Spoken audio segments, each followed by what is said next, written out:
Hey Zoo family! This is not a video that we anticipated to have out yet. What is happening in our life right now? We just lost Can't even plan it. Chloe, and we are having a scare with Daisy, quite honestly. We're on our way to the hospital now because Melanie, she hasn't been able to feel Daisy for how many hours? 4? Jinx. 4 hours. And that's not comfortable because Daisy's been elbowing her like constantly. I could feel her. You could see the movement on Sunday. On Sunday morning, we looked at her belly. Melanie goes, "Look at my belly," and I looked down at her belly during the sermon, by the way. And I looked down, and you could just see, boom, boom. You could see the little waves. She's so strong, and she's constantly a mover. 4 hours is. It's really a long time for her. Very strange, and usually she gets most active this time. Yeah. You know, around 8:00 p.m. She starts moving and moving. It makes it hard for Melanie to go to bed every single night. This girl is on a routine. So we're just worried. We're not going to chance it. We're heading. The doctor's not chancing it either. He said, just don't take a chance. Just go to the hospital. Have them check you. Have them, get a heartbeat on the baby. Check everything. Make sure, blood is entering the umbilical cord. Make sure the cord's not wrapped around Daisy's neck. That's my concern. We know friends of ours lost their baby because of that. So we're not messing around. So we're pulling up to Winnie Palmer right now, and we're filming on an iPhone like the old days. Okay, we're vlogging out of nowhere. I wasn't packed at all. Yeah, I called my mom and was like, "Mom, I don't know what to pack. I don't have a plan right now." Like either of us could prepare for Nope. this. Okay. Nope. I'm pulling in. Here we go. And we're hoping she's fine. We're just doing this as a precaution. Yep. Peace of mind. Taking care of Daisy, doing what's best for her. So, here we go.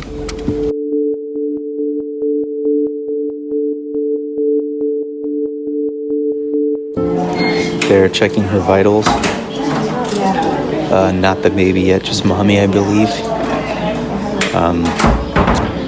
For first of possibly many times, she's separate from me, but it's okay. I got my eyes on her.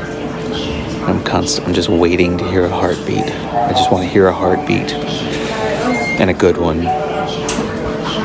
Yeah, I'm not calm, cool, nor collected. Nope.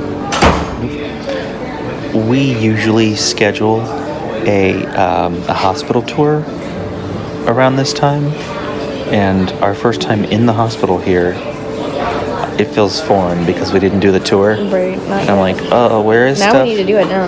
Yeah, this will scare us into doing the hospital tour. And packing and all this other shenanigans that I shouldn't have to do for another 6 to 8 weeks. This is terrifying. This is terrifying. This is really terrifying. The nurses are amazing to hear, though. Yeah, they're tending to us very quickly.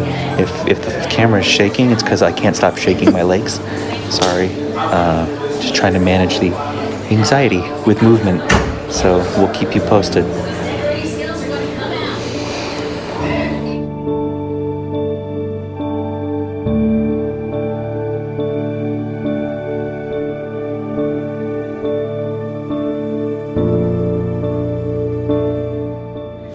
Okay, so we're just waiting for them to examine me, do an ultrasound, Doppler. I'm not sure exactly what the hell they're going to do. Whatever they've got to do to see if the baby's okay.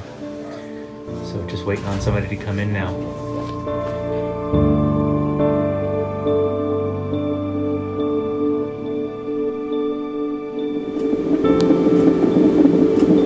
It's music to our ears. 162 beats per minute. Solid. And it keeps coming in and out of range, I guess you would say, because she's moving around inside so much. You okay? Just tired. I know. Hey, a heartbeat though. We didn't know we'd get that when we got here, baby. I love you.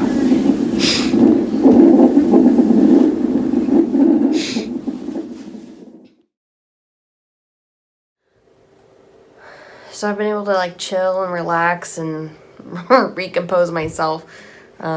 Just all these emotions all at once, it takes a while for you to calm down and and regain normal, I guess.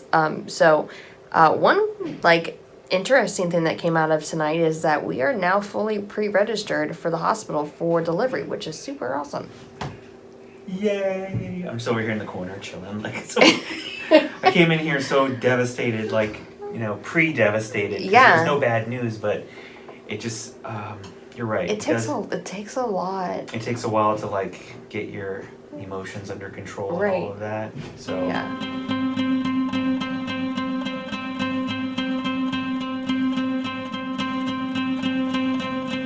another little silver lining. We got to see a little bit of a sonogram preview. We'll get another sonogram next week. A full sonogram next week. We'll take all the normal measurements of her entire body. We will see Chloe's body, which we've talked to you about in other videos. Like, Melanie thinks she's ready for that. I don't know if I'm ready for that. I don't think that's the kind of thing you can be ready for. I don't even know how you get ready to see that. It's like, just imagine going to a funeral that lasts 4 months and the open casket is open and you see the body of the deceased over and over and over every 2 weeks. It doesn't compute. It's not easy. It's a crazy thing to have to walk through. So it's not something you can be prepared for any better than you could be prepared, I guess, for going to a funeral. And that's not even it. That's just the closest thing I can liken it to. Right. So we're getting ready to leave, heading home. And this was our adventure for this evening. Totally unexpected. I was actually at the church for an event and Melanie didn't go because she was just kind of tired and had kind of a little bit of a stressful day and we didn't want to overdo it or anything. So she stayed home. It was supposed to just be a relaxed evening and she messaged me and said, I can't feel Daisy, and my heart sank. And I told a couple other pastors and a friend or two, and everyone prayed. A pastor and I, Chris and I, went outside and prayed for Daisy right then and there. Yeah, I was getting a little choked up for sure. Yeah. Me, I'm like, I couldn't even get there because I'm like, I don't have a bag packed. What is going to happen? And I mean, waiting You're for such the doctor. a logistical person. I know. You have the ability to put off feeling I do. in order to survive and do your plans.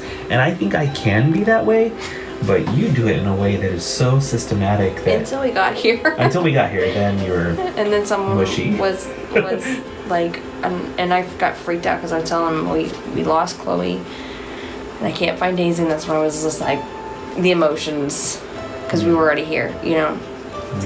But I can do that. It's not. I don't think it's necessarily healthier.